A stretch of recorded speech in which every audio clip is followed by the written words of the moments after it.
So Bilstein suspension, like it says there, that's what I got put on the Jetta. I got struts put on, and I just, it's kind of what they're renowned for, so I figured I'd go ahead and give it a whirl.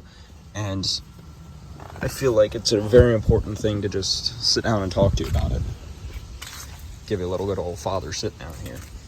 So my front struts were bad, but my rear struts were good. So what I did was I bought both and I put both on. Now I couldn't make a video on that because it was a huge pain in the butt and I just couldn't get any good filming out of it. So basically the purpose of a shock absorber is exactly that, to reduce the shock from when you hit the ground and bump and whatnot. Now what I will say made a difference is the front struts. Now, of course, the rear struts were good, but the front ones were bad, even though I replaced both. Basically, it made the car act and move as a unit. So if you were to go over a bump on the front, the whole front would bump down. If you go over a bump on the back, it moved down as a unit. Now, with the front struts being bad, what I noticed is it would kind of like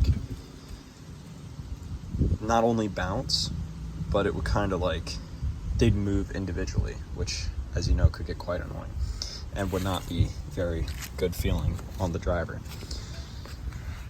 Now, I don't know how to go about saying this, but the difference on my rear struts was like, the Blistein struts were probably 5% better. I feel like that's a good number to put to it on the rear. Now on the front, what I will say is they're perfect at keeping the ground contact there. Like, I spin my wheels less, if that makes sense, on some of these uphill and stuff like that. The ground contact's better. When going over stuff, it's better. And that's probably the best part of it. Now, that's not the secret sauce. That's not the secret sauce. Now, of course, it made the suspension more stiff, which is always good, and how it's advertised. But that's not the best part. The best part is these sway bar end links, which I took a picture of. These sway bar end links, I could turn a wheel, but that's going to be a lot of effort. The sway bar end links in these are what really gives it the sporty feel. They're these little bars right there that connect to your strut and then down lower.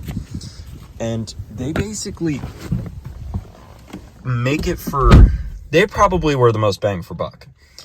Now that I probably have like $500 into suspension between the Blisteins and all that, but they basically made it a stiffer feel. And when I would turn, it would make it I didn't have to turn as much when I turn my wheel, if that makes sense.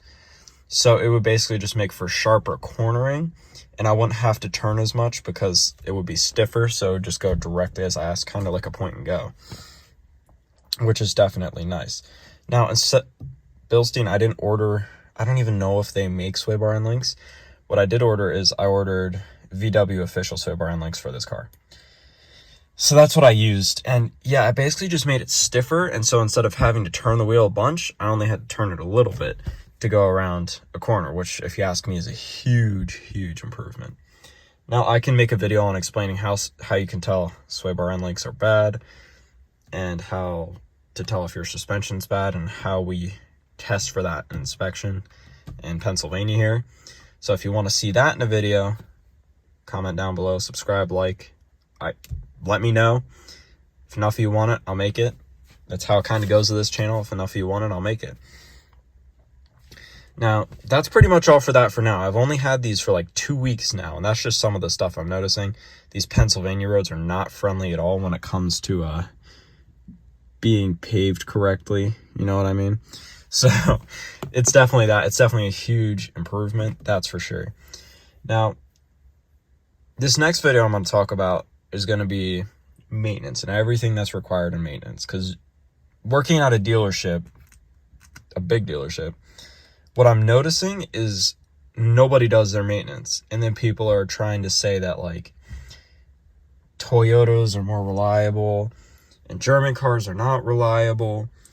But in the next video, I'm going to explain why these are two different cases and how, depending on the way you treat your car, depends like everything of a car. So yeah, that'll be next video. Like, subscribe, all the good jazz, and I'll see you in the next.